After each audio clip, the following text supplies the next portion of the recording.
Welcome to WebStylers. In this video, I am going to show you how to remove YouTube Shorts. If Shorts distract you or you don't want kids to view Shorts, here is how you do it. So there's a Shorts link in the sidebar, and then if you scroll down, here is the Shorts section.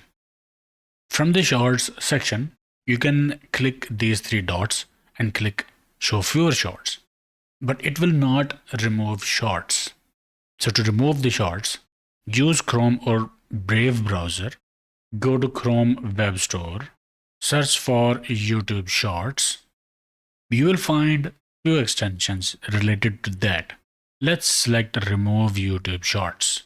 Click Add to Browser or Brave or Chrome, add extension. Then reload YouTube. And as you can see, in the left side menu, the Shorts link is gone. And the short section is also gone from YouTube. Yep. So this is how you can remove YouTube Shorts or disable YouTube Shorts from YouTube. Okay, I hope it helped. Like, share, subscribe, and I will see you in the next one.